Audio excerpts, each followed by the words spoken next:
18 years after leaving home, Daniel returns to the old house he swore he'd never step into again. But when his loyal dog uncovers a secret door in the basement, Daniel stumbles upon a truth buried in silence. His father's hidden sacrifices, carved into wood and inked into letters never sent. What begins as a farewell to his past turns into a journey of reconciliation he never expected. If you want more heartfelt stories like this, remember to like and subscribe. The highway unspooled in a gray ribbon through late autumn Ohio, fields shaved down to stubble and maples standing bare like raised ribs against the sky. Daniel Cole drove with the window cracked just enough to let in the smell of leaf mold and wood smoke, the smell of a state he had tried not to think about for nearly 2 decades. On the passenger seat, Ranger lay with his head between his paws, ears flicking at every rustle in the ditch. The old German shepherd was a little stiff in the hips now, his muzzle salted with white, but the eyes clear amber, steady still, made Daniel feel both seen and measured. The sign for Ashford came and went, then the little green one for Cole Road, and Daniel's jaw tightened. He slowed, flicked the turn signal, and guided the pickup down the narrow lane bounded by sagging fences and the kind of mailboxes you only repaint when a storm takes them down. Home wasn't much to look at from the road. It never had been. A 1-story clapboard with a screened porch, a sag in the roof ridge like tired shoulders, and a sycamore out front that had grown fat and white-barked while he was gone. The gravel popped under his tires. He killed the engine and, for a few seconds, sat with his hands on the wheel, thumbs pressed into the smooth plastic until they hurt. Ranger sat up, blew out a slow breath, and bumped Daniel's forearm with his nose. "Yeah," Daniel said, voice dry. "We'll be quick." He told himself that all the way from Fort Benning. Quick. Box the kitchen. Photograph the tools. Call the realtor whose business card the probate lawyer had stapled to the packet. 3 days and out. But the air that slid over him when he opened the truck door had a different idea. It was colder than Atlanta cold. A clean, thin cold that smelled like the creek behind the house and the wet shadow under the sycamore roots where he used to stash contraband 4th of July firecrackers. Memory is a quiet thief. It slipped his watch and pocketed the time before he could protest. Ranger jumped down, shook, then stood staring at the front steps. Daniel's keys felt unfamiliar in his palm. He found the brass one by touch the nick on the bow from the time his father had tried to pry open a paint can and put it to the lock. The door stuck as it always had in November. He shouldered it, and it gave, surrendering a draft that smelled of old paper, furniture oil, and something he hadn't smelled since he was 17 and angry. The metallic ghost of his father's coffee, the kind he brewed in a dented percolator until it went bitter and black. The house received them the way houses do when the person who gave them shape has gone. It did not grieve. It did not welcome. It simply stood, holding its breath. Light fell in thin stripes through the blinds, landing on the brown corduroy recliner his father had sanded smooth in 2 places with his own palms. The television remote sat square on the arm. The Afghan was folded with soldierly corners, though his father had never seen a uniform. Daniel hovered in the doorway like a guest. Then he forced himself across the threshold, drop cloth calm stitched over the noise in his chest. "Kitchen first," he said to nobody. Ranger moved ahead, nails ticking. The kitchen clock on the wall had stopped at 2:17, but the second hand quivered as if considering one more step. Daniel opened a cabinet and stared at the parade of labeled jars: flour, sugar, coffee, even the tiny one that said cloves in careful block letters. His father's handwriting, right, leaning, pressed hard enough to leave a ghost on the paper underneath. He reached for the top shelf, and a careless avalanche of black and white Polaroids he didn't know existed did not come down. Nothing dramatic happened. He simply touched the shelf and felt a small light go cold behind his sternum as he pictured a man in this room labeling jars alone. Ranger's nose nudged his thigh, hard enough to move him. The dog's tail was low, tight as a question mark, his ears forward like sails straining toward a wind Daniel could not hear. "We're not doing this," Daniel muttered. He crouched to check the plastic bins he'd dragged from the truck. Bubble wrap, tape, Sharpie. Ranger should have settled, old habit, new room, routine check, then down at his handler's left. Instead, he prowled the kitchen perimeter, inhaling the baseboards with the slow, mechanical patience he once used to sweep a hallway that might hide a pressure plate. He paused at the doorway to the short hall, glanced back at Daniel, then flicked his gaze forward, the canine version of a point. "No," Daniel said, but it didn't have heat. He straightened, wiped his hand on his jeans, and followed the dog into the hall. The house was small enough that each step changed the air. The smell of paper gave way to cold laundry. The bathroom door was ajar, a rectangle of porcelain and mirror where his face appeared and startled him. The crew cut grown out enough to curl at the temples, the crease between his brows deeper than he remembered, the kind of pallor you get from fluorescent light and not enough sleep. Ranger pushed past the bathroom and stopped at the last door on the left. It was closed. Daniel didn't need to try the handle to know it would turn. His father had never locked a door in this house. But Ranger's insistence, the set of his shoulder, the way he breathed and then held the breath said this was not about a closed door. It was about what waited on the other side of opening it. Daniel palmed the knob and paused. 18 years pressed against the thin wood. A 17-year-old boy with his knuckles split from fighting the boy who had laughed at the truck his father drove. A man in his 30s whose boots always pointed toward elsewhere. A son who had carefully not called. He turned the knob and pushed. The room was not what he expected, and the ambush was in that honest difference. He had remembered a catch-all, a place where broken things go to wait their turn. Boxes of ball jars, old fishing tackle, a kerosene heater that made the walls oily with soot. Instead, neatness met him like a hand on his chest, the bed made tight. The curtains washed and rehung, a low shelf of paperbacks arranged not by color, not by author, but by the little library sticker numbers as if his father had found order soothing when language failed him. Daniel stepped in and felt the muscle under his left shoulder blade twitch and release the way it always did when a perimeter was sound. That made him angry. He didn't want to grant the room competence. Ranger did not circle. He walked directly to a cedar chest at the foot of the bed, sniffed, then Saturday Daniel frowned. His father had warned him off this chest when he was a child with sticky fingers. Not with a slap, not even with a shout, with a flat, "Leave it," and a look that did not invite testing. Daniel had left it, and then he had left everything. He squatted, laid his palm on the lid, and felt the faint roughness where someone had sanded out a water ring a long time ago. He lifted. The hinges complained. Inside, quilt squares in neat stacks, the good winter sheets, a shoebox with Christmas lights that had been tested and wrapped in loops like patient snakes. Beneath those, another box, plain, the kind cheap boots come in. Ranger leaned so close his whiskers brushed the cardboard. The smell that rose when Daniel lifted the lid was ordinary as libraries and attics. Paper, dust, ink. He expected U.S. savings bonds or birth certificates. Instead, he saw envelopes, a rubber-banded brick of them, each one addressed in that right-leaning hand to Private First Class Daniel Cole, Sergeant Daniel Cole, just Daniel, no rank. None had been stamped. None had been mailed. His fingers hesitated above the stack. Then he put the box back, closed the chest, and stood hard enough to make his knee pop. Not today. He was not ready for words from a man who hadn't said them when they might have mattered. He would box the kitchen. He would call the realtor. He would leave. But his voice had gone hoarse around the promise, and Ranger didn't move. The dog's eyes tracked him, the steady amber gaze that had once kept him from crossing an uncleared courtyard too soon. Daniel swore under his breath and scrubbed his face with both hands. He backed out of the room, elbow grazing the doorframe he'd chipped with a hockey stick at 12. In the hall, his phone buzzed. The screen lit with a Columbus area code he did not know. The probate lawyer, probably. Or the realtor. He let it go to voicemail. The house settled, a small creak at the juncture of hallway and living room like a swallowed sigh.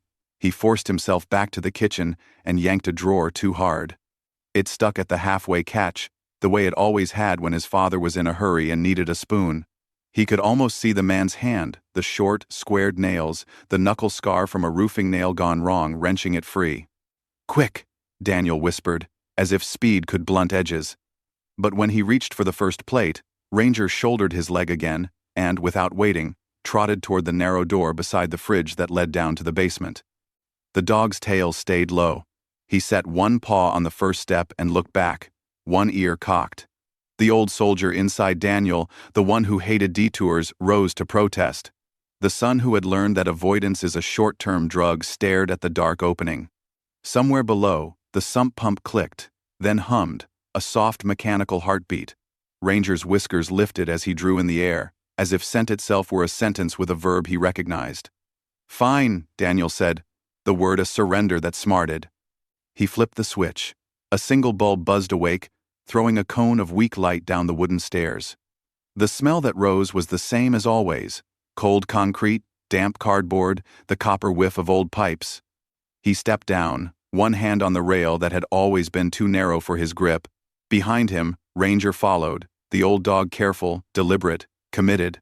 The plan had already started to come apart, and he felt it like a map gone soft in the rain. He didn't know yet that the detour was the road. He didn't know which piece would cut him first. He only knew that, for the first time since the funeral, he was not moving under orders. He was answering a pull he couldn't name. And Ranger, who never argued with a mission once it was clear, was already 2 steps ahead, eyes on the dim shape of a basement that had waited 18 years for someone to listen. The front door shut behind him with a groan, and Daniel stood in the hallway, his chest tightening as if the air itself had thickened. Dust swirled lazily in the shaft of afternoon light slipping through half-drawn curtains, carrying with it a scent that was part salt, part wood, and unmistakably part grief. It wasn't just a house. It was a memory held in suspension, untouched by time. Every detail pressed against him like a hand on his shoulder, the same floral wallpaper, faded at the edges but stubbornly clinging to the walls, the same brass clock on the mantel ticking in steady defiance, the same family portrait slightly tilted as if waiting for someone to set it right. His eyes traveled instinctively to the small table near the stairs. The porcelain vase with painted blue hydrangeas still stood there, filled with plastic flowers his mother had chosen because real ones never lasted in the salty air. He hadn't seen that vase in 15 years, and yet here it was, untouched, gathering only dust. His jaw clenched. His father had not moved a thing, not the furniture, not the decorations, not even the lingering trace of his mother's favorite lavender oil. It was as though Samuel Harper had frozen the house at the moment of her passing, unwilling or unable to move forward. Daniel's chest grew heavier as he wandered into the living room. The old armchair sat facing the cold fireplace, the same knitted blanket draped over its back as if waiting for her return. On the mantel, a photograph of his mother's smile looked down at him with warmth that the house no longer held. He reached out, his fingers trembling as they brushed the frame, half expecting it to be warm. The glass was icy, his throat tightened, a bitterness flooding him. For years, he had believed his father to be a man of silence, a man whose sternness left no room for tenderness. Now, standing in this preserved mausoleum of memory, he saw something else. The silence had not been emptiness. It had been grief sealed in every corner of the house. Ranger's nails clicked against the hardwood floor as he paced beside Daniel, restless. The shepherd's tail flicked low, his ears erect, nose pressed to the floorboards as if tracing a scent unseen. Daniel tried to focus on the task he had set 3 days to clear, sort, and sell, but the weight of the house pressed against him, disrupting his soldier's discipline. He moved toward the dining room, his boots stirring dust that had settled like years of unspoken words. The table was set with the same china, each plate carefully aligned, as if dinner were about to be served. He remembered sitting there at 16, his father's silence louder than any reprimand, his own shame like a stone in his throat. Now the table mocked him with its stillness. Ranger broke his thoughts with a sharp stop. The dog's body stiffened near the end of the hallway, his amber eyes fixed on a door Daniel knew too well, the small side room, always locked, always forbidden. As a boy, he had once pressed his ear against it, hoping to hear what secrets lay behind. His father's voice had come from behind him that night, stern and unyielding. "Not that room, Danny. Never." He had never asked again. Ranger whined, low and persistent, pawing at the crack beneath the door. The sound echoed in Daniel's chest like a summons. He swallowed, irritation mixing with unease. "Leave it, Ranger," he muttered, his voice clipped. The dog ignored him, pressing his nose harder, then pawing again, claws scratching against old wood. Daniel stepped forward, pressing his hand flat against the cold surface of the door. It was the only one in the house with no key in sight. He pushed gently.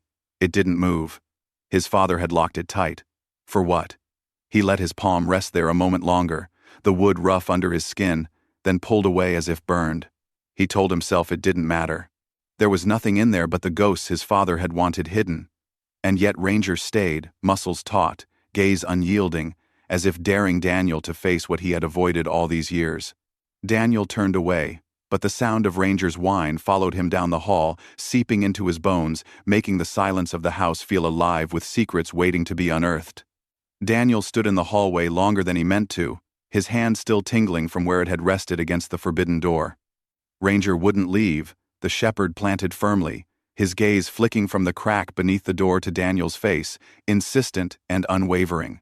Daniel's pulse picked up in irritation, but also in something closer to fear. For 18 years he had lived with the unanswered question of what was behind that door. Now, with his father gone and the house his alone, the question pressed like a weight on his chest. "Fine," he muttered, his voice rasping in the stale air. He fetched the ring of old keys from the kitchen drawer, the same drawer where his father used to toss them after long shifts. The brass teeth clinked softly, a sound that reminded him of waiting at the table, hoping his father would speak. He found one key darker than the rest, worn smooth at the edges. He tried it, and the lock gave after a reluctant click. The door creaked inward, releasing a draft of air that was dry, faintly sweet, carrying the scent of cedar and polish. Daniel hesitated at the threshold, his mind bracing for clutter, for dust, for the usual disarray of a fisherman's stash. Instead, the sight stunned him. The room was small but immaculate, every surface carefully ordered. Shelves lined the walls, each holding neat boxes labeled in precise handwriting. Tools hung on a pegboard, gleaming with care, their outlines traced in white chalk so each one had its exact place. A workbench stood in the center, spotless except for a folded cloth. Sunlight filtered through a narrow window, falling in a golden bar across the wood, revealing no dust at all, as though the room had been cleaned only yesterday. Daniel's throat tightened. His father, the man whose hands were always nicked and scarred, who lived with a kind of rough economy of words and gestures, had maintained this space like a sanctuary. It was a side of Samuel Harper Daniel had never glimpsed, hidden with deliberate secrecy. Ranger padded in first, nose twitching, tail lowered, but no longer tense. He circled the workbench once before sitting, as though confirming the room was safe, but his eyes stayed locked on Daniel, waiting. Daniel stepped inside slowly, his boots loud against the clean floor. His fingers trailed along the edge of the workbench, feeling the smoothness of wood sanded with care. He lifted the folded cloth and froze. Beneath it lay a wooden box, small but finely crafted, the corners joined with dovetail joints, the lid carved with a pattern of waves so delicate it looked alive. He picked it up, the wood warm despite the cool room, and turned it in his hands. On the underside, his own name was etched with precise strokes. Daniel. His breath caught. The last time his father had said his name aloud without clipped edges had been when his mother was alive. Yet here was proof, carved with patient hands, that the name had lived in his father's silence all these years. He set the box down with care and looked around again. On a nearby shelf, he found more pieces. A small wooden train with the initials DC on its engine. A frame carved with oak leaves, inside it a blank space where no picture had ever been placed. A baseball bat, child-sized, sanded smooth and polished, initials carved along the handle. They were gifts, or what should have been gifts, each one meant for him but left unfinished, unsent, unseen. Daniel's chest ached with a sharp confusion, anger at the secrecy, sorrow at the wasted chances, and a strange flicker of longing for the boy who might have received them. He sank onto the stool by the workbench, running his thumb over the name on the wooden box again and again, as if trying to reconcile two truths, the harsh man of his memory and the hidden craftsman whose love had been carved in silence. Ranger rested his head on Daniel's knee, eyes steady, anchoring him as the weight of the discovery pressed down. Daniel swallowed hard, staring at the tools, the boxes, the gifts, and wondered how much of his life had been shaped not by his father's absence, but by his inability to show what was always there. The realization sat heavy in his gut, and for the first time since stepping into the house, Daniel felt the foundation of his memories shift, opening a crack he could not yet name, but could no longer ignore. Daniel stayed on the stool, the wooden box still in front of him, his thumb absently tracing its corners as Ranger exhaled against his knee. The silence of the small room pressed against his ears until he could hear his own pulse. He forced himself to stand, restless, needing something to do, anything to break the swell of emotions threatening to choke him. He began opening the labeled boxes one by one. Some contained scraps of sandpaper worn thin, others had jars of screws sorted by size, all organized with a precision Daniel had never associated with his father. On the lowest shelf tucked behind a stack of wood shavings, his fingers brushed against a metal tin. It was heavier than it looked, the lid stiff with age. He pried it open and stared at the contents. Envelopes, dozens of them, stacked neatly, each one addressed in that same deliberate handwriting. His own name filled the front of each, sometimes with Son, sometimes with Daniel, sometimes simply with D. No stamps, no postmarks, just letters that had never left this room. He sat back down, the tin balanced on his knees, his chest tight with disbelief. He slipped the top envelope from the stack and opened it carefully, the paper yellowed at the edges, creased from being handled too often. The first words blurred before his eyes, but he blinked hard and forced himself to read. Dear Daniel, I know you think I am angry. The truth is, I do not know how to speak when the world feels heavy.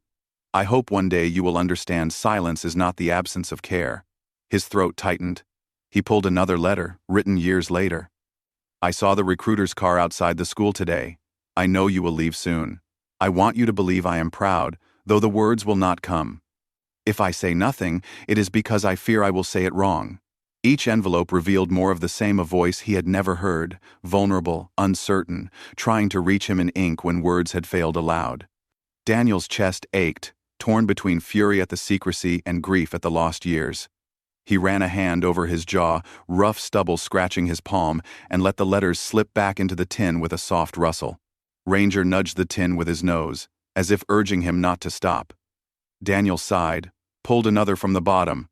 The handwriting trembled more in this one, and the words cut deeper. Last Sunday I went to St. Mary's again. I lit a candle for you. Father James asked who I prayed for, and I told him only your name. Every week I pray the same, not for myself, but for you to be safe, for you to find peace, for you to know one day that I tried. Daniel froze, the words sinking like stones. He remembered Sundays as a boy, his father disappearing for hours, returning with the smell of rain or incense clinging faintly to his coat. He had never asked where he went, assuming it was the docks, or maybe just long walks to escape the silence of the house. Now the truth stared at him from the page. His father had gone to church, week after week, to pray not for forgiveness, not for strength, but for him. Daniel's throat closed, a sting pressing at the corners of his eyes. He rubbed them hard with the heel of his hand, angry at himself for breaking, but the words clung. He pulled another letter, then another, each one circling back to the same refrain. Prayers for his safety in war, prayers for his happiness if he ever married, prayers that he might come home not just to the house but to the man his father had failed to show him. The letters painted a portrait Daniel could barely reconcile with the man he remembered, stoic, cold, distant.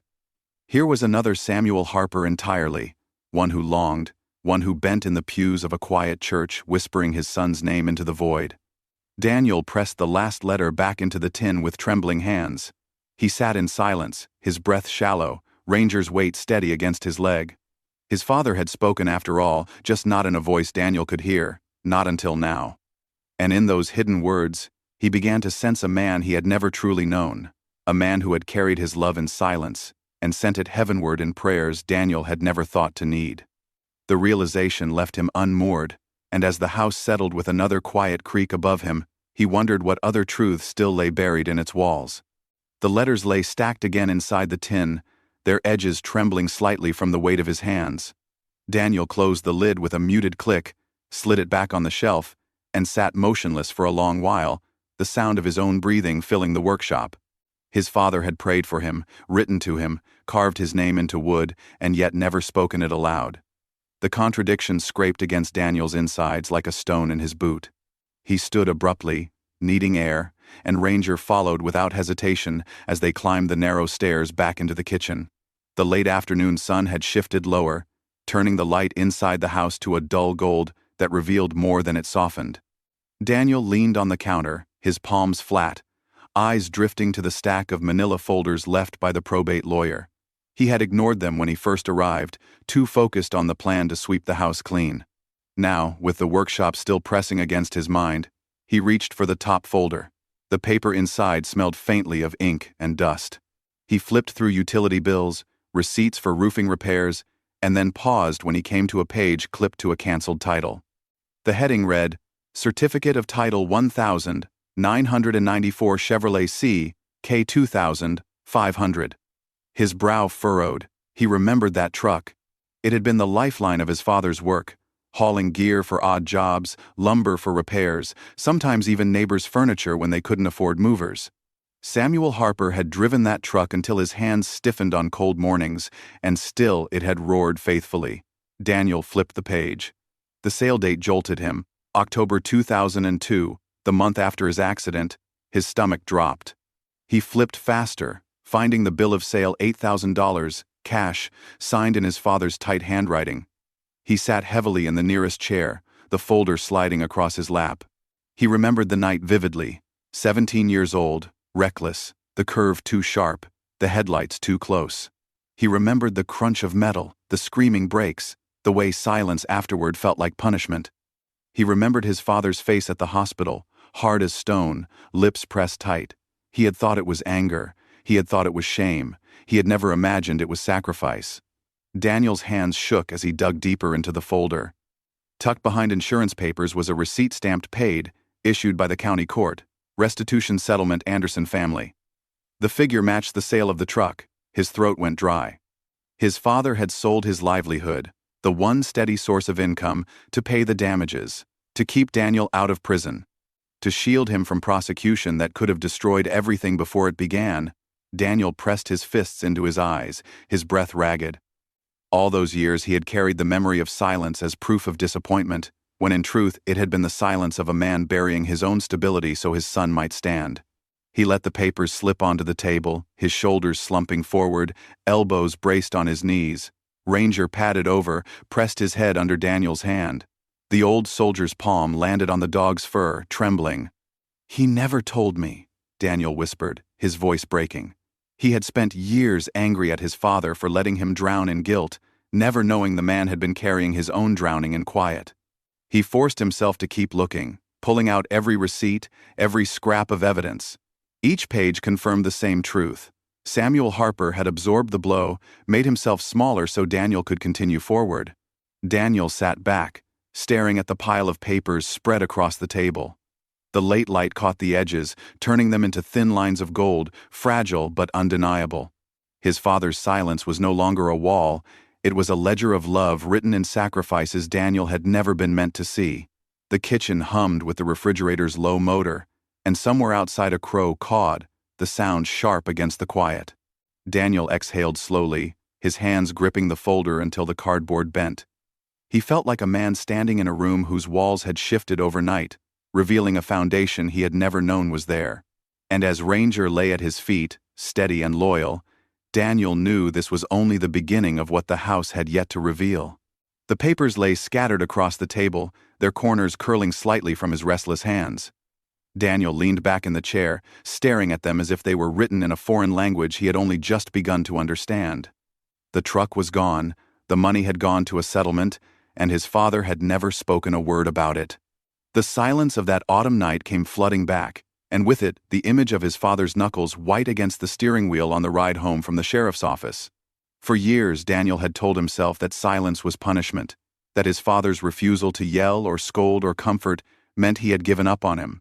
But now the memory replayed differently, the stillness tinged not with condemnation but with unbearable weight. His father had been carrying the cost of Daniel's mistake, shouldering it in quiet, too proud or too broken to reveal the sacrifice. That night's silence had not been empty at all. It had been full, swollen with a grief Samuel Harper never let spill into words. Daniel pressed his hands to his face, exhaling slowly, trying to reconcile the boy who sat in that passenger seat with the man he was now. Ranger shifted nearby, the dog's ears flicking at some sound in the house, before padding across the kitchen toward the mudroom. Daniel barely noticed until Ranger gave a sharp whine, nails clicking against the worn linoleum. "What is it, boy?" he muttered, his voice hoarse. The German shepherd nosed at the door that led into the garage, persistent, his body taut with the same urgency he had shown downstairs in the basement. Daniel pushed himself up, still heavy with the discovery, and opened the door. The air in the garage was cooler, tinged with motor oil and old wood. Boxes lined the shelves, a few tools hung crookedly on hooks, and a lawnmower sat in the corner under a tarp. Ranger moved with purpose, sniffing near a workbench tucked against the far wall. His nails scratched lightly at the bottom drawer. Daniel knelt, tugged it open, and froze. Inside was a weathered leather notebook, its spine cracked from years of use. He lifted it carefully, brushing dust from the cover, and felt the familiar weight of his father's secrets pressing once again into his hands. He set it on the bench and opened the first page. The sight stole his breath. Instead of words, the pages were filled with precise pencil sketches, furniture designs, intricate joinery diagrams, plans for cabinets and tables. Each drawing was accompanied by measurements, notes in his father's tight script, observations about the grain of maple or the strength of oak. The lines were confident, patient, drawn by a man who had spent years thinking in silence and letting his pencil speak instead. As he turned page after page, Daniel began to see a pattern. At the front of the book were smaller projects, birdhouses, simple stools, shelves. But as the drawings continued, they grew more ambitious. A rocking chair with elegantly curved arms, a dining table that seemed to breathe solidity, even the frame for a small boat. And then, midway through, he found several sketches of the very garage in which he stood. The walls were redrawn, the clutter replaced with order. The lawnmower was gone, replaced by a row of cabinets. A new workbench spanned the far wall, and careful notes mapped out electrical outlets and lighting. At the top of the page Samuel had written, almost as an afterthought, "Workshop someday." Daniel felt the words sink into him like an anchor. His father had dreamed of transforming this ordinary garage into a sanctuary of creation, a place of precision and craft hidden behind the everyday. He had never done it, never told Daniel, but here in the pages the dream was alive. Daniel's throat tightened as he imagined his father hunched over the bench in the dim light, sketching these plans late at night, envisioning a space that never came to be. He ran his fingers over the pencil marks, still faintly smudging after all these years, and wondered if this notebook had been meant for him to find, or if it too had been destined to remain hidden until dust consumed it. Ranger sat nearby, watching silently, as though he too understood the gravity of what had been uncovered. The silence of the garage was different from the silence of that long-ago car ride. It felt less like a wall and more like an unfinished sentence waiting for Daniel to complete. The notebook felt heavier the longer Daniel held it, as though the weight of unspoken years and broken silence had been pressed into every page. He leaned against the workbench, the cool wood grounding him as he turned the next section. The sketches grew larger, more detailed, spanning across 2 pages at a time.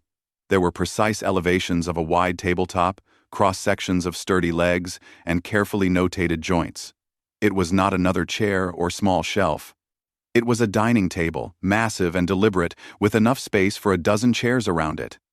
Daniel's chest tightened as he traced the penciled lines of the tabletop, bold strokes that curved slightly at the edges, softened as if meant for the comfort of gathering hands.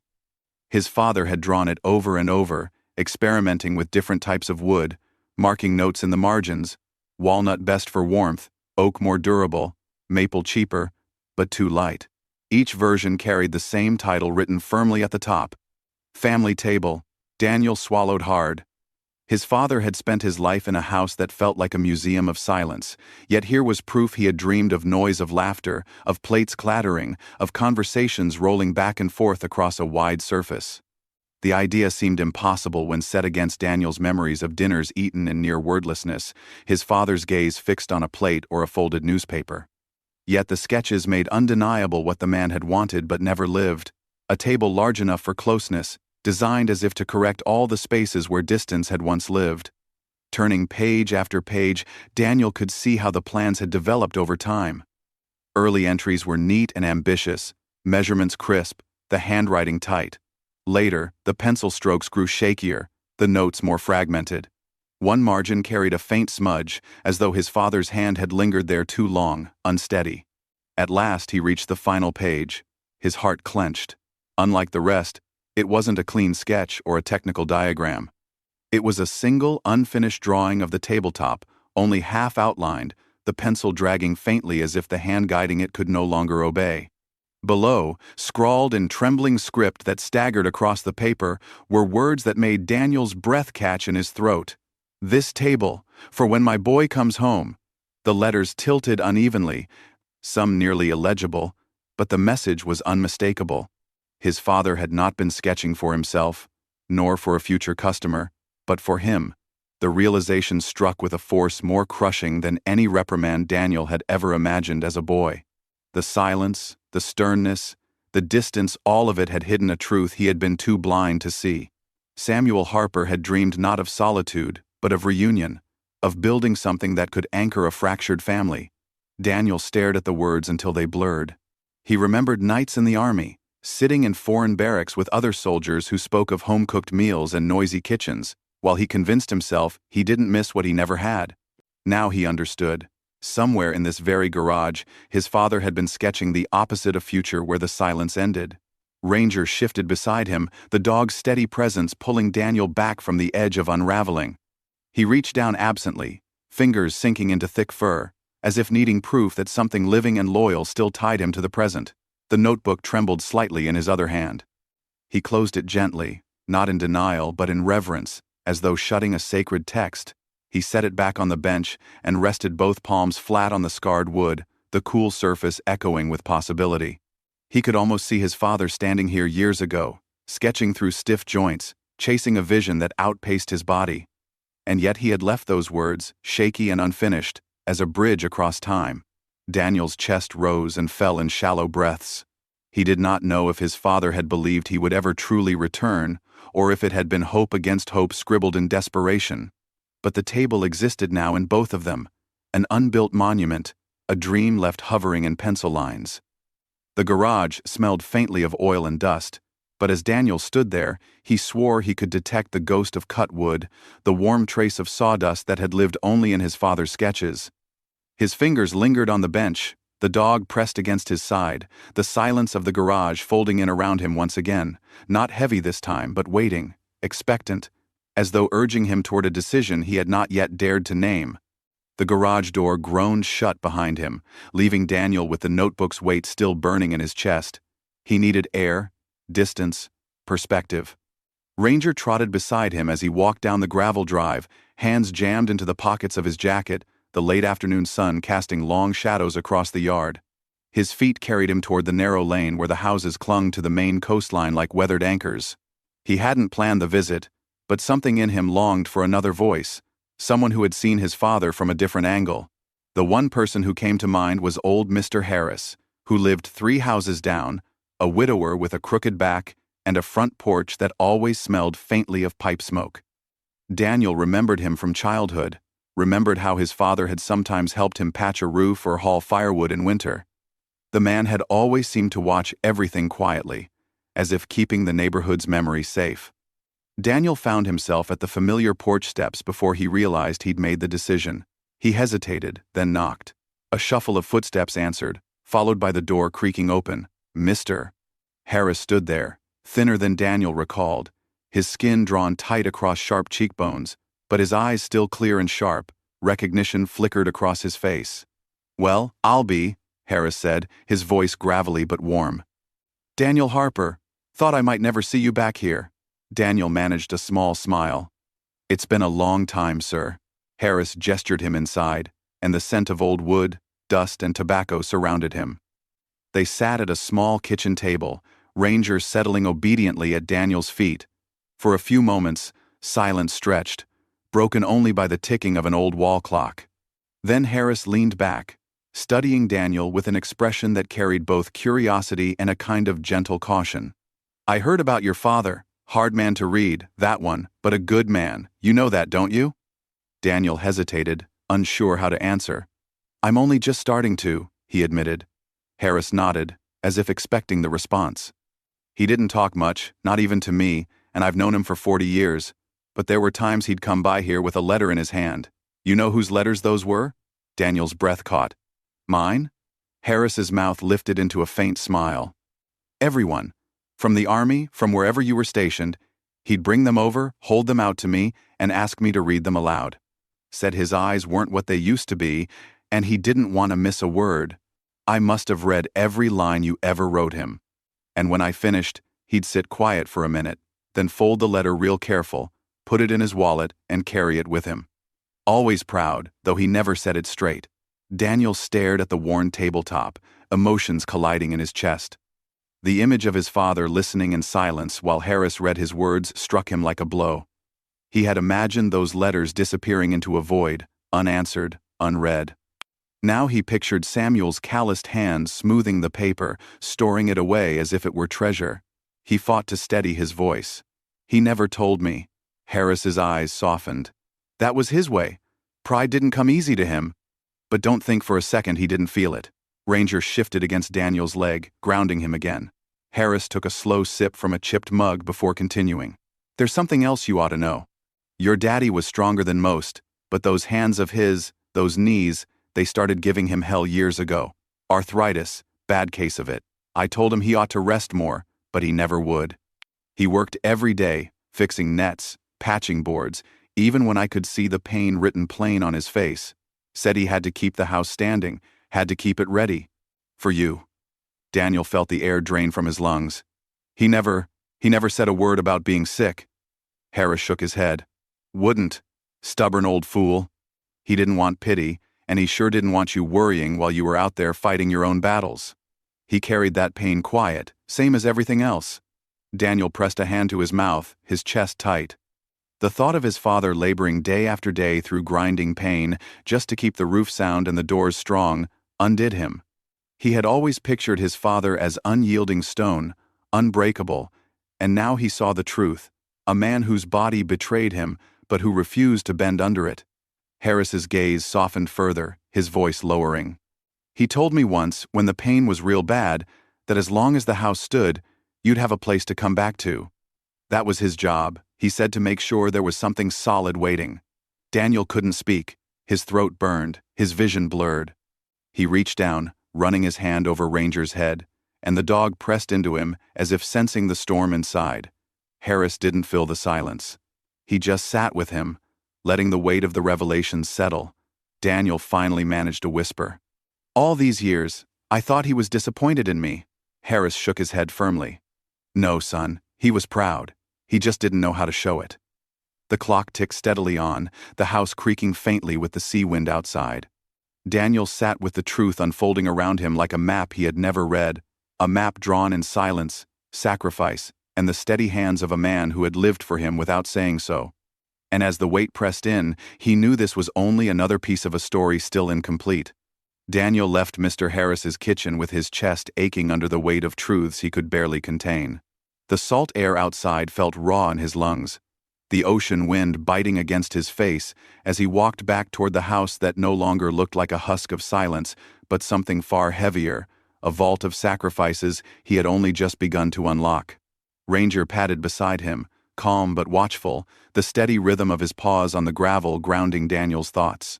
By the time he reached the front steps, twilight was folding over the coastline, the house silhouetted against a bruised sky. He stood there for a long moment, staring at the peeling paint, the warped porch boards, the windows that glowed faintly with the last light of day. This house had carried more than storms and seasons. It had carried the entire weight of a father's unspoken devotion. Inside, the air was still, layered with dust, and the faint smell of cedar from the boxes he had opened earlier.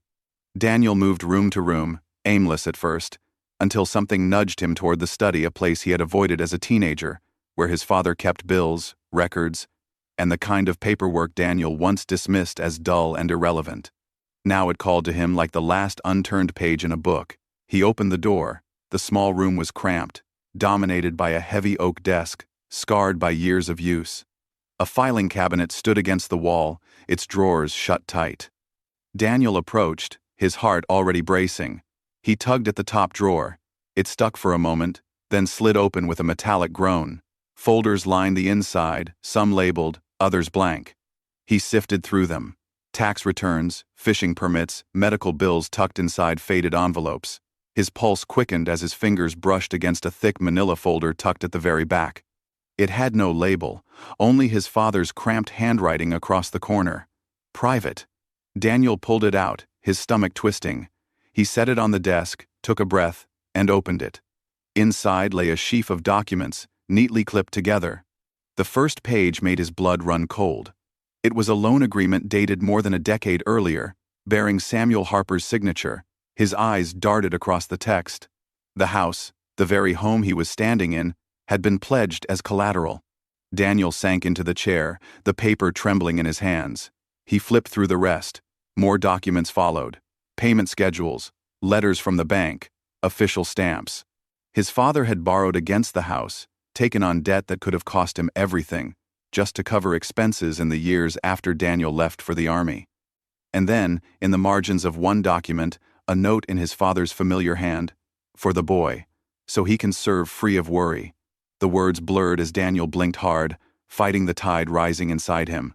He had believed his service was his own achievement, his clean break from a house of silence. But the truth was different. His path had been carved by his father's sacrifices, financed by risks Daniel never even knew existed. He turned another page and found a letter from the bank threatening foreclosure if payments weren't met. His chest clenched. Somehow Samuel had managed to keep up, to hold the house steady, but at what cost? Daniel's mind spun back to Harris's words about his father working through pain, refusing rest, patching nets and hauling wood, even when arthritis gnawed at his bones. Now he understood why. Samuel hadn't been merely stubborn. He had been desperate to keep ahead of the debt, to keep the house safe for Daniel, to ensure the boy he raised never returned to ruins. Daniel pressed the papers against his chest, his breath ragged. He thought of how alone his father must have felt, carrying not only the pain in his body, but the weight of debt that could have stripped away the only home they had. And he had told no one, not Harris, not a lawyer, not even the pastor at the church he visited quietly. He had locked it away in this drawer, shielding his son from knowledge that would have broken him at 17. Daniel looked at the stack of papers spread across the desk, the inked signatures that spelled out years of sacrifice and silence. He could almost see his father bent over this very desk at night, signing his name with steady hands while the rest of the town slept, knowing full well the risk he was taking. Ranger let out a low whine from the doorway, as if echoing Daniel's own anguish. Daniel rubbed his eyes with the heel of his hand, then looked again at the note scrawled in the margin. For the boy. 3 words, ordinary on their own, but together they undid him. His father had given up the boat, the truck, his health, and even the security of the roof over his head, all to keep Daniel's life moving forward, to shield him from the crushing weight of consequence. The silence that had haunted Daniel for years now loomed differently. It was not an absence but a shield, a wall his father had built brick by brick, so Daniel could live unburdened. Daniel leaned back in the chair, the document still trembling in his hands, the room pressing in around him. The ticking of a clock in the hallway sounded deafening. The house itself seemed to breathe with secrets finally exposed, its walls no longer mute but groaning with the truth of all they had held back. His gaze drifted to the window, where the last of the daylight drained into darkness, and he knew there was more yet to face, more that his father had left unsaid but etched in the fibers of this place, waiting for him to uncover. The stack of loan papers still lay on the desk, their edges curling under the weight of his shaking hands. Daniel sat in silence, his breathing ragged, his mind replaying every revelation of the past days the truck sold to protect him, the letters his father carried like treasures, the arthritis hidden beneath stubborn labor, the dream of the family table waiting for his return. Each piece had fallen into place until the picture before him was unbearable and undeniable. His father's life had been an unending litany of sacrifices, spoken not in words but in actions. The man Daniel once fled had never been his enemy. He had been his shield. Daniel rose slowly, folding the papers back into the folder, setting them carefully where he had found them. He stood in the dim light of the study, staring at the desk where his father must have sat countless nights alone, and something inside him shifted. The plan he had clung to since arriving, sort, pack, sell, leave, suddenly felt obscene. To strip the house bare, to let strangers tread across the floorboards still echoing with sacrifice, would be the final betrayal. His chest tightened with a decision that no longer felt like a choice, but like inevitability. He would not sell, he would stay. He would finish what his father had begun, the family table, the dream in pencil lines that had waited in silence for him. Ranger's nails clicked softly on the floor as Daniel left the study and crossed to the garage. The notebook still lay open on the workbench, the unfinished sketch of the table staring back at him like a question only he could answer. He touched the page with reverence, then turned toward the wall of tools. They were old, some rusted, but each bore the memory of hands that had wielded them with purpose. He lifted a chisel, its wooden handle darkened from years of use, and felt its weight settle into his palm. He lit a work lamp, its glow spilling across the bench, and drew a deep breath. For the first time in 15 years, the silence of the house did not press in like a punishment, it waited like an invitation. He began slowly, awkward at first, learning the rhythm of the blade against wood, the soft resistance that yielded only to patience. Shavings curled and fell to the floor, thin ribbons that glimmered in the lamplight. Each stroke felt like a word spoken across the divide of time. I see you, I understand. I'm sorry. Days blurred into nights, and nights into mornings. Daniel rose early, worked through the hours with a focus that surprised him. The table began to take shape, legs carved, joints fitted, the surface sanded smooth under his hands. His muscles ached, but the ache felt right, earned. Ranger often lay curled nearby, his steady breathing a companion to the scrape of tools. Sometimes Daniel spoke aloud, quietly, words meant only for the man whose absence now filled every corner. I thought you were disappointed in me, he would murmur as he planed the edges. But you were carrying me, all this time. Other times he said nothing at all, letting the rhythm of his work serve as the conversation. Weeks passed. The table grew, steady under his hands, until it stood nearly finished, wide, solid, ready to bear the weight of laughter, meals, memories. The last step was the polish, the moment that would seal his father's design into permanence. He stood there one evening, cloth in hand, the scent of linseed oil sharp in the air, and looked at the grain shimmering under the light. He could almost see his father's face in the patterns, stern and silent, but now, finally, understood. His hands moved slowly, deliberately, spreading the oil across the surface. With each motion, he felt the years of distance close, the silence filling not with anger but with love that had been there all along, hidden in plain sight. When he finished, he stepped back. The table gleamed, rich and warm, a monument not to loss, but to reconciliation. For the first time in years, Daniel felt a quiet settle in his chest that was not heavy but whole. He was no longer the boy who fled this house, nor the soldier who kept his heart barricaded. He was a son who had come home, who had finally heard the language of sacrifice his father had spoken all his life. Ranger nudged his hand with a wet nose, and Daniel smiled faintly, resting a hand on the dog's head. We're home now, he whispered, his voice steady. We're staying. That night, he sat at the finished table with nothing but a cup of coffee and the sound of the sea beyond the windows. The house no longer felt like a tomb. It felt alive, its silence no longer cruel but companionable, carrying the presence of the man who had built it. Daniel rested his hand on the table's smooth surface and let the weight of the moment settle into him. He had come seeking closure, but what he found was something richer, a conversation across time, carved into wood, sealed in silence, and carried in love.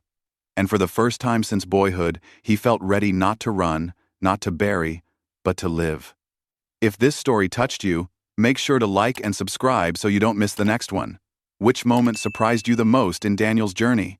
And where are you watching from today? Share your thoughts in the comments. I'd love to hear your story too.